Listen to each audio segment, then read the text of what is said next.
नमस्कार किसान भाई। आज आपको थाली पिनन के बारे में बताना जा रहा हूँ। मैं 245 ट्रैक्टर का थाली पिनन बताने जा रहा हूँ। 7x40 का थाली पिनन लगा हुआ है इसके अंदर, और इसका बॉक्स जो आता है इसका नाम पिनियन है। और इसका जो बॉक्स आता है ये बॉक्स बताने जा रहा हूँ आपको मैं।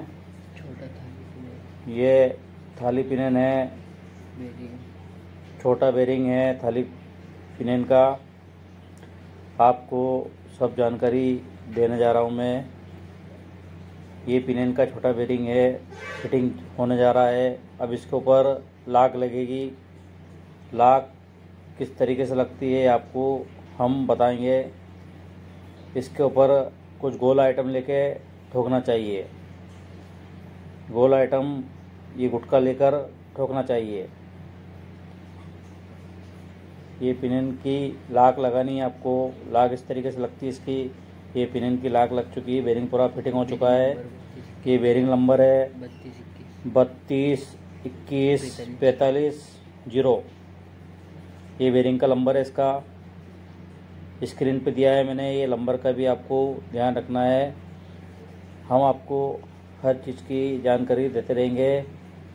आज आपको थाली पिनन की जानकारी दे रहे हैं हम। ये बेरिंग फिटिंग होएगा। ये होजिंग किस तरीके से फिटिंग होना चाहिए।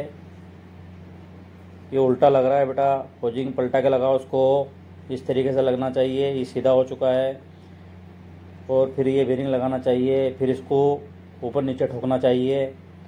धीरे धीरे ठोक के पूरा बैठ जाए, ठोस आवाज़ आ जाएगी। इसको उस तरीके से ठोकना चाहिए जो ये बेरिंग पूरी तरह अंदर बैठ जाएगा।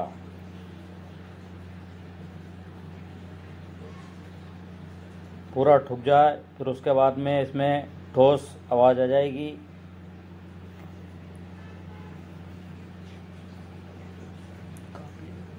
अब इसके बाद बेरिंग बैठ चुका है। अब कपलिंग लगेगी इसमें। 3 कोनों वाली कपलिंग लगेगी। इसको कपलिंग बोलते हैं। ये इस तरीके से फिटिंग होती है। इसको अच्छी साफ कर लगानी इसके अंदर। फिर इसके बाद आपको चेक नट लगानी है। इस तरीके से सफाई करके चेक नट भी टाइट करनी है आपको। फिर आपको मक्खी वाइसर लगाना है। इसके बाद ये मक्खी वाइसर है।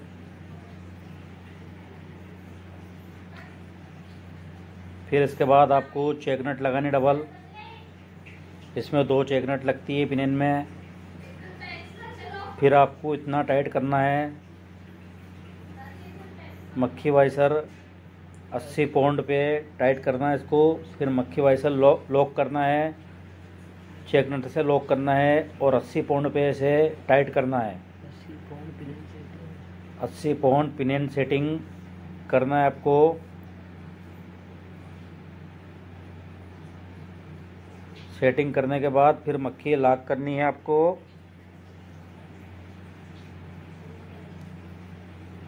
मक्खी दोनों तरफ की, ऊपर वाली भी लॉक होना चाहिए और नीचे वाली भी लॉक होना चाहिए। और फिर इसके बाद में इसको लॉक होने बाद पिनियन को घुमा के देखना। फिर पिनियन को होजिंग में फिटिंग करना। ये होजिंग, फिर हाइड्रोलिक पैकिंग भी फिटिंग करना है। फिर ये थाली है, ये थाली होजिंग है। फिर ये थाली है, ये थाली बक्से से खुल रही है। ये इसका बक्सा है थाली का, पिनियन थाली का बक्सा ये। अब इसको थाली बोलते हैं। ये होजिंग है। होजिंग में ये थाली इस तरीके से फिटिंग होती है। फिर इसमें सब बोल्टो लगना चाहिए। 12 बोल्ट लगते हैं इसके अंदर। 12 बोल्ट लगना चाहिए। थाली फिटिंग होना चाहिए पूरी तरह। एक एक बोल्टो आमने सामने के आपको कसना है। अगर एक साइड का बोल्टो कसेंगे अपन तो थाली पूरी तरह चिपकेगी नहीं, फिर आउट रह जाएगी। थाली को चिपकाने के लिए आपको बोल्टो टाइट करना है। फिर हाइड्रोलिक की सफाई करने के बाद फिर ये हाइड्रोलिक पैकिंग चिपकाना है। ये प्लास्टिक ट्यूब इस तरीके से लगाना चाहिए। प्लास्टिक ट्यूब लगाने के बाद फिर इस पर उंगली फेरना चाहिए। फिर इसके बाद ट्रैक्टर में नुकसान क्यों होता है ये बताने जा रहे हैं हम आपको। इसकी नुकसान के बारे में बताएंगे आपको। हाइड्रोलिक फिटिंग करने जा रहे हैं आपकी। हाइड्रोलिक इस तरीके से फिटिंग होती है। हाइड्रोलिक को इस तरीके से तुक के फिटिंग करना चाहिए। इसके लीवर जो नीचे रहते हैं, लीवर बाके नहीं होना चाहिए। अगर लीवर बाके हो जाएंगे हाइड्रोलिक पूरी तरह काम नहीं करेगी। हाइड्रोलिक के लीवर नीचे मिलाना चाहिए सेंटर में। फिर हाइड्रोलिक पूरी तरह आमने सामने के बोल्टू टाइट होना चाहिए। फिर हाइड्रोलिक पूरी कंप्लीट टाइट करे बाद लोड हाइड्रोलिक के ऊपर लेके बताएंगे आपको किस तरीके से लोड होना चाहिए। बोल्टू किस तरीके से कसाना चाहिए।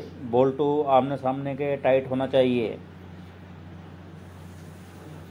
हाइड्रोलिक का बोल्टू मिल जाए फिर उसके बाद आपको टाइट इस तरीके से आमने सामने के टाइट करे बाद फिर लंबरवारी से बोल्टू सब सलंग टाइट होना चाहिए।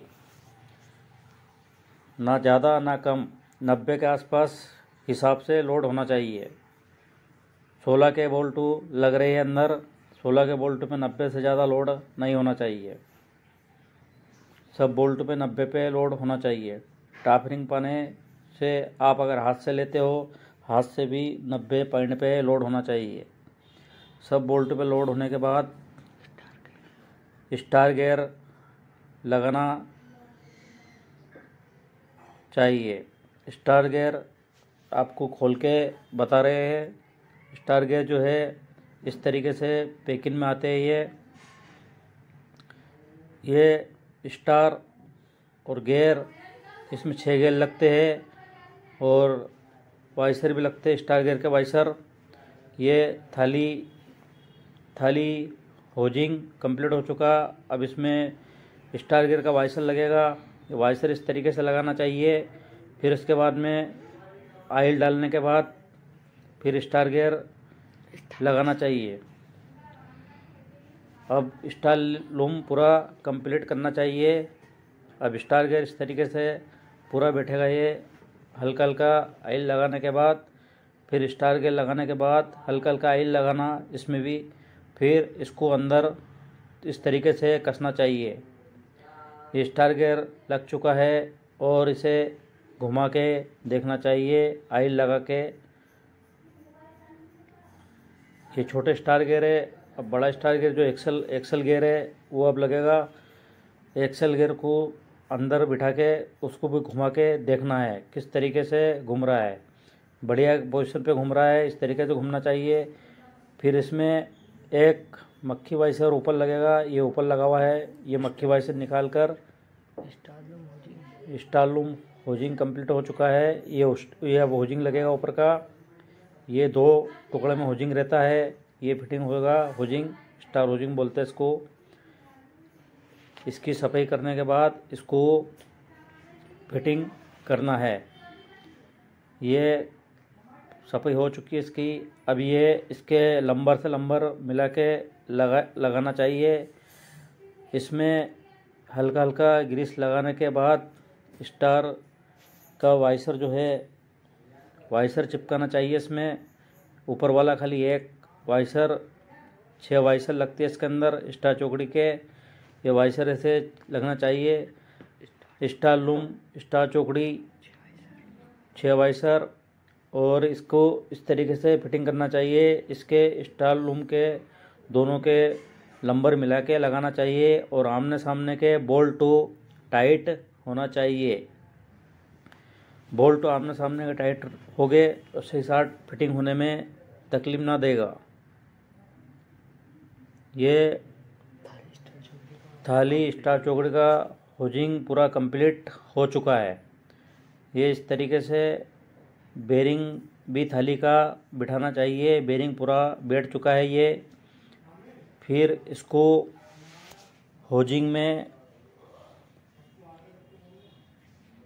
होजिंग में फिटिंग करना चाहिए। इस तरीके से फिटिंग होता है, आपको हम बताएंगे किस तरीके से इसको फिटिंग करा जाता है। इसको यहाँ से कंप्लीट हो चुका है ये।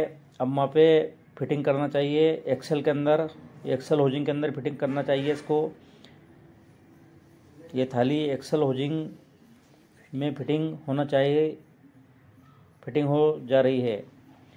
फिर इस तरीके से अंदर बिठाना चाहिए इसको, ग्रुप मिला के ये बैठ चुकी है। फिर इसके बाद इसमें थाली पे सभी 12 बोल्ट पे लोड लेना चाहिए। आमने सामने के बोल्ट पे लोड ले सकते हो। ऑलरेडी थाली अपनों ने पहले ही टाइट कर ली है, फिर भी बोल्ट यहाँ पे चेक इन होना चाहिए। आपकी हाइड्रोलिक भी कंप्लीट हो चुकी है, थाली भी कंप्लीट हो चुकी है। थाली पे भी लोड लेना चेक करना चाहिए बोल्टो। ये होजिंग का पैकिंग चिपक रहा है, पैकिंग चिपका कर इसको, ये एक्सेल होजिंग बोलते हैं इसको, और वो होजिंग बोलते हैं अपन थाली पिनियन का होजिंग बोलते हैं उसको। ये इस तरीके से फिटिंग करना है इसको, फिटिंग करके आपको बताएंगे। आपको हर वीडियो में हर चीज़ की जानकारी देते रहेंगे। थाली पिनियन टूटने का कारण क्या है ये आपको हम बताने जा रहे हैं। थाली पिनियन क्यों टूटता है? थाली पिनियन टूटने का कारण ये है, मेन सबसे पहले हवा। टायर के अंदर जो हवा रहती है, ये हवा रहना चाहिए 12 पौंड से 14 के बीच में हवा रहना चाहिए। अगर हवा कम रहेगी आपका थाली पिनियन नहीं टूटेगा। फिर दूसरा थाली पिनियन टूटने का कारण हाइड्रोलिक। हाइड्रोलिक की कंट्रोल स्प्रिंग सेंसिंग अगर नहीं करेगी तो उसके मारी भी थाली पिनियन आपका टूटेगा।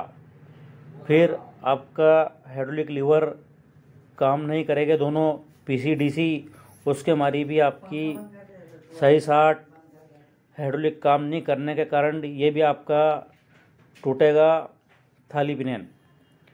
आपको किस किस चीज़ पे ध्यान देना है ये आपको बताने जा रहा हूँ मैं। सबसे नंबर 1 आता है आयल। हाइड्रोलिक आयल अगर 1000 घंटे पे आप चेंज करते हो बहुत अच्छी बात है। 1000 घंटे पे अगर हाइड्रोलिक आयल आपको चेंज करना है, उससे आपके क्या क्या फ़ायदे हैं। आपके थाली पिनियन नहीं टूटेगा, आपका गियर नहीं टूटेगा, आपका हाइड्रोलिक में काम नहीं आएगा। जितने भी बेरिंग अंदर लग रहा है बेरिंग ख़राब नहीं होगा आपके।